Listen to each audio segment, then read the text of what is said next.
Lindsay. I'm Cheryl. I'm Stacy. I'm Mackie. Preston.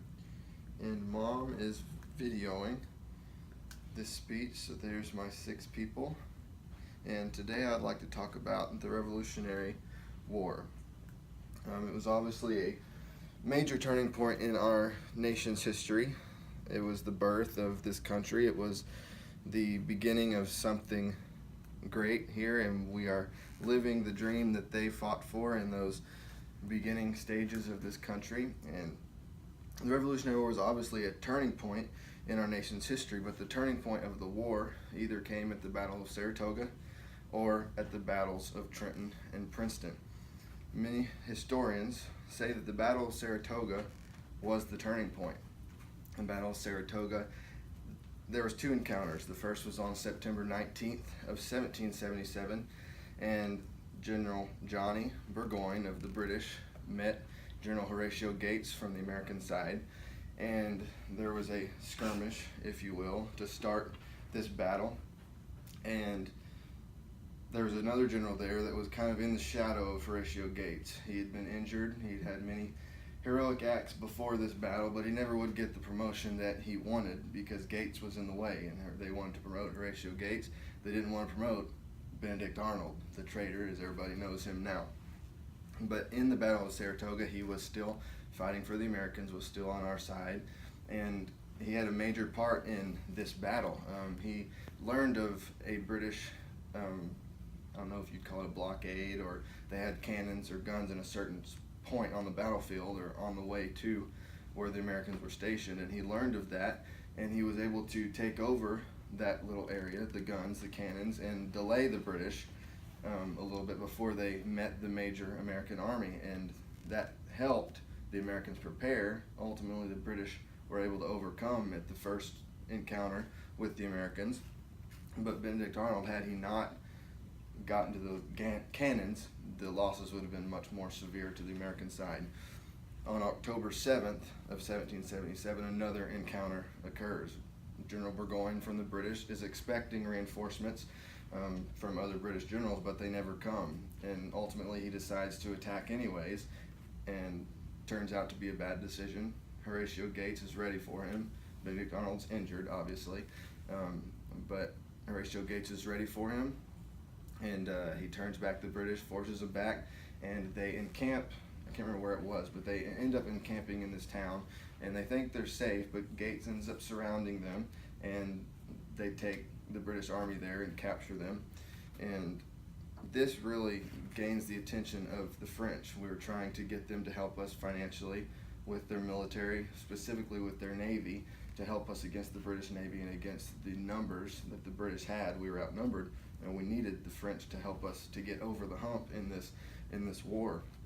And this battle really opened their eyes, said, wow, the Americans can go toe-to-toe with the British. They can win a battle, so let's support them, let's help them.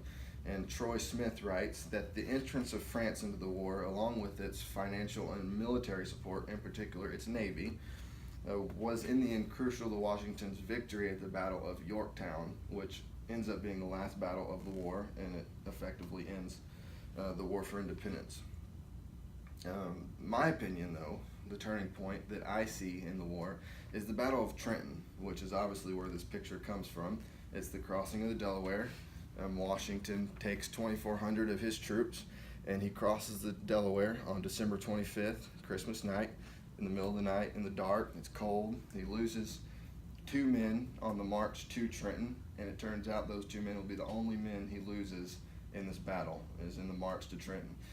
They get there, they cross the Delaware, and they find the Hessians, which are German mercenaries that are helping the British, and they are able to capture them in minutes, losing no men. There's only a few wounded from our side, but we end up capturing almost 900 German soldiers, and that's a major deal because Washington at this point felt that the morale was going down. They'd lost many times, and this was a needed victory for the American side, and it was a major turning point. After that, after he wins the Battle of Trenton, he crosses the Delaware again back into Pennsylvania, and he learns of incoming British troops coming to where he is. So he's crossed back the Delaware. Now he's going to cross it back into Trenton again. And he meets the British there, and there's a creek called Assunpink is what the creek is called. And the British are on one side, the Americans are on the other. They meet, they fight for a little bit, but then darkness comes. And Washington is known as a fox to all the British officers because of how he strategizes and how he's able to slip away, when they feel like they have him. And night comes, and he leaves a few hundred of his troops to tend fires and to make it sound like they're digging and entrenching. They're getting ready for the next day of battle. The British think, they hear this, see the fires, they think they're staying, but turns out Washington slips the entire Continental Force out the back way and heads towards Princeton. And when the British Army wakes up, the Continental Army is no longer there. They're gone. They're on their way to Princeton, where they win another battle on January 3rd, 1777, and they've now won 2 in a row. The morale is high. The enlistments are ending for the troops at the end of the beginning of the year, and they're now re-enlisting because the battles that have just been won. So those 2 battles, Trenton and Princeton, are major turning points, in my opinion. The historians think Battle of Saratoga. But regardless of whether you think the Battle of Saratoga was the turning point or the battles of Trenton and Princeton were the turning point, it doesn't undermine the braveness and the courage of these men, the founding fathers, at the beginning of the country, that we now live the dream that they saw. We live the vision that they had, and without the war, without these major battles, we would not have gotten it done. So my call to action, if you will, for you is to never forget what these men did. Sometimes we get busy with what we're doing throughout our life now, but don't ever forget the sacrifice that they had to make in order to get us to where we are. Remember always what George Washington and the colonists did to get us here today.